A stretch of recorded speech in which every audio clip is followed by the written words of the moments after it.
Welcome. This is Midnight Ice, Ep.3. I didn't know how to do that, so my boy had to let me know. What you gonna do with one shoelace? Let me in on the secret. Floss your ass. Gotta go. Getting out 30 days in Vacaville. On my way out to the streets. Nervous as a motherfucker because I don't know what's going on. I've been locked up for so long for 12 years. I'm about to touch down. I got these counselors talking about, yeah, if you want to get out sooner, we'll put you with a THU. All right, whatever THU. All right, let's go. I signed my name so fast on that list and got in line every time they called me. I was sliding in there. Okay, let's go, let's go. Yeah, THU, yeah, THU. Oh, yeah, yeah, I do with THU. I got no problem with what's THU? THU, yeah, THU, THU. Wind up getting out, dress house. This little female I was dealing with. I wind up leaving when I got up out of there sooner because she was stupid as bat shit. She wanted to give me some dress house. I wound up getting in the van, getting dropped off at White Oaks in Campbell. In the front, homeboy. You, get up in the front. Let's roll. And stayed there for about, I stayed there for 30 days, but the house didn't like me because I'm the kind of color of this pen or this lighter. A transitional housing unit is a unit that basically they have set up to where individuals can come out of prison and get housed there and basically adjust to society. They basically help you adjust to society because being in an environment like I was in, it's a different environment than what the world is. So these THUs help you get acclimated into society. They provide you a room, they provide you housing, they provide you food sometimes, and they provide you just basically a clean house to live in. It's supposed to be a clean house to live in, and but they have restrictions and rules that you have to apply to. Now, if you are a drug addict, that's for you, and I swear to God, it's for you. If that's for you, but if you're not, and all you do is utilize what is legal now, those houses aren't for you because, for one, I like to work. I'm a working individual. I watch my pops work, I watch my mom's work, I work. So I like to stay busy. I like to work. And plus, being in prison, that's all you do, or that's all you want to do is go to work so you can get up out of that cell. So I'm used to going to work. So when I get out and put it in this THU, that's all I want to do. They want me to go to drug classes. They want me to go to THU classes to talk about what I'm going to do next week and talk about what I'm going to do this day. When they talk about what I'm going to do this day. So what you going to plans for next week? And that's all fine and dandy if you need that. I understand that. But if you don't, because you've been locked up for 12 years and you already plotted out what you're going to do for the next 30, you don't need those. At the same time, it was cool because I learned it. I learned a valuable lesson. People do need help out there coming from prison because there's a lot of individuals that aren't mentally ready to come, acclimate to society. So they need that assistance and that helping hand. And for those of you, I applaud you for reaching out for that helping hand. But for me, I like to work. I like to work. It's being fun, being acclimated. These THUs, they help you a lot. I went from one THU from White Oaks to the one on Santa Teresa to the one in Santa Clara and to uh, back downtown. And it's cool because the one I'm at now, I guess all I like to do is work. That's what I do all day. I go to work and come back. I go to work, come back, and go to sleep, or come to my partner's house and mess with him for a minute. But these THUs is built and designed to help individuals acclimate into society. They're funded through the state, and sometimes they're ran a little stricter than they could, but and sometimes they're not ran as strict as they need to be. At the same time, these THUs is made and designed to help individuals come from prison environment to society. So they want you to go to work. They want you to do these drug classes. They want you to take anything that'll help you better yourself. They help you with resumes. They help you with clean clothes. They help you with changing your mindset and adjusting to what not being in the cell is like. And that for me has been a total change but I love it because I can do this and not feel another wall. I can stand up. I can walk out the door. I can choose to walk way across over there without nobody telling me I can't, including individuals Google eyeing me and seeing where I'm going. That is a blessing, and I love it. I'm at a THU right now, paying rent. They paid. Let me say, take that back. For the first 6 months, rent was paid through a program, support systems.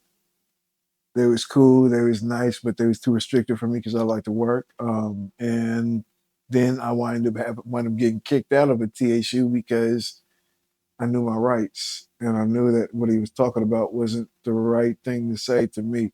So I granted him his rights, and he told me basically get out because I was right. But at the same time, it's not my fault I'm right. I just know my law. Oops. When I got out there, when I wind up leaving these THUs and get to a cool one, this is when my family started to actually develop a little bit more. Actually, when I first got out, the first person to pick me up was no female, wasn't no none of that. The first person that picked me up was my dad.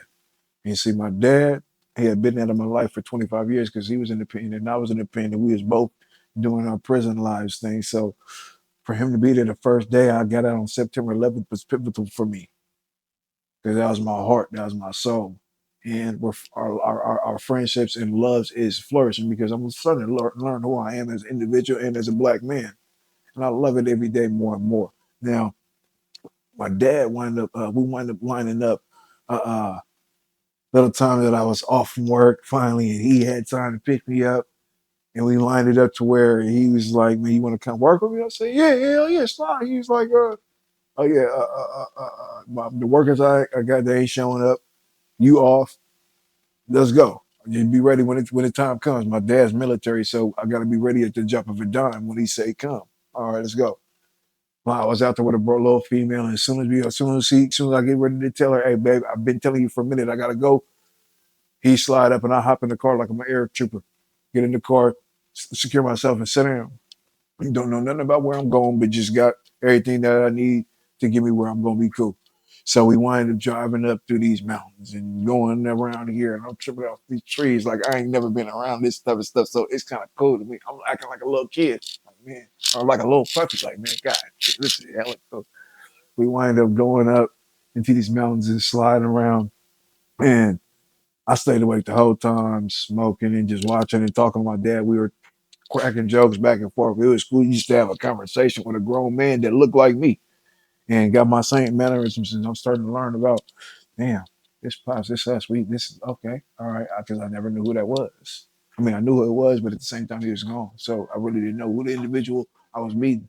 We in the car flying down the freeway. No, not flying. We doing the speed limit. He don't speed for nothing. And get to the mountains. We get to somewhere in Santa Cruz. I don't know exactly where it is, but it's deep in the wilderness. And matter of fact, I think I got the map of the car. Oh, I do. I know I do. Um, military. My dad's military, so I got to keep stuff. Anyway, we wind up getting to this little acreage type of thing, and I'm looking at it like, man, I ain't never been out here. I'm cool with it. It's fun. I'm on private property, so I'm feeling cool. I ain't got a trip off the rollers messing with me because they can't come on private property.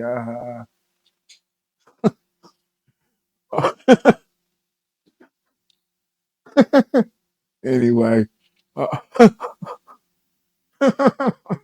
anyway, we wind up getting to this little acres. We gotta do like a little cleanup job. They want us to just clean everything up.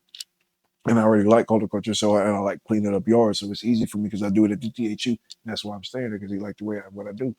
So it's easy for me to analyze what's going on in the yard. Okay, I see all the leaves right there. We gotta knock all that. It's gotta be clean. Boom. And that's what we do. We both knocking it out with military precision, and we grabbing the animal, we grabbing all the type of. What's you laughing at, bro? We grabbing all the tools, and we literally like going through it through a military precision. Okay, so what you see over there? Okay, I see all that. That's what I wanted. That's what I wanted to look like. All right, knock it down, clean it up. Well, keep moving to the next project. Okay, what's over here? Okay, I want it to look like this. Give me the tools. Let's go. And we knocked out this whole little spot. It wasn't the whole 250 acres we hit, but it was around the houses and around the eight orange stalls around some little stuff around the tanks around, and it's literally it's they living off the grid, so I ain't ever been out on this type of wilderness, and I swear to God, one point I'm clipping some stuff out of a little edge, and I was hungry, but I heard some of the bush, I heard like a low growl, and I didn't know what it was, so I asked I said, Dad, I know I'm hungry, and I know my stomach is growling, but I could have sworn I heard something in that bush. He looked at me straight in the face and said, "Yeah, that's what I said the other day." And the dude told me, "Yeah, they got cougars out here." I said, "Oh, good looking. Thanks for telling me." He looked at me and said, "That's exactly the same thing I said." I said, "Me good. Thank you. Good looking." Picked me up a hammer and kept it in my little sheet. It was cool because it was fun because I've never been in any type of environment, so it's new to me, and it's fun to me because I'm learning how to live off the land. Part of my family is Choctaw Indian, and part of my family is Cherokee Indian. We got Africans in our blood, and I love to be what's around my heritage. It's fun to learn about who you are as an individual. So I'm on this little 250 acres, cleaning up. We taking breaks every now and then, doing what we do, father and son, having conversations that we ain't never had before, and I wind up like looking at life in a different way because being out there knowing that they was taking care of their family on this land and being looking at it like, man, look, I got a little sis. I gotta make sure she cool when my pops and my mom gone. I gotta make sure she's sufficient. So all whatever her living conditions is, I gotta make sure that she's straight because that's my little sis. And it's a pivotal thing because I never thought about things like that before until I was on this land. It was cool because like I already plotted it out. If I wanted to do it, no, if not, if but when I do it, it's gonna be easy. Do the septic tank, do the electricity, and put your whatever your housing conditions is gonna be. There be it container homes or tiny homes because I want to provide for my sister. I want to provide for my family. That's my love. Um, that's my heart, and that's shit. Excuse my French, but the other day, I'm a 36-year-old male. I got my license when I got out the pen, and for the first time in my life, I caught a flat tire leaving work. I thought I was smooth DJ Clue when I was coming around that corner. I thought I was swag. Came around the corner, it popped on me, and I swear to God, I heard it going down. I'm like, damn, I know. I'll pull it over. I'm not know what's going on, so I pull it over. I ain't got no, mind you, I ain't got no spare tire in the car. It's at the house. Call my partner up. He bring the tire. He bring I look in the back of the car. What I got is a jack rabbit for a jack. It don't work at all. It's hella slow. Busting my knuckles on the concrete. Wind up getting it up, getting the tire, new tire on there or old tire on there, put it on there and sliding back to the house. And the next thing I know, I was getting with my dad. He like, boy, you better get you a spare. What you gonna do if you catch another flatten you with a female? Boy, you better hurry up and get you a spare. And that's what we did. We went and got me a spare, make sure my vehicle was A1. I got a jack to go with it too, so I better not catch no flack. Because if I do, I ain't gonna be in that situation for too long. You ain't gonna catch me on the side of the road doing nothing. Cops, I'm gonna get a note. It's gonna be an instant message. We're gonna locate this message, and it says to do my outro. I love my family. I love my heart. I love everybody that love me. If you don't, I don't care nothing about you.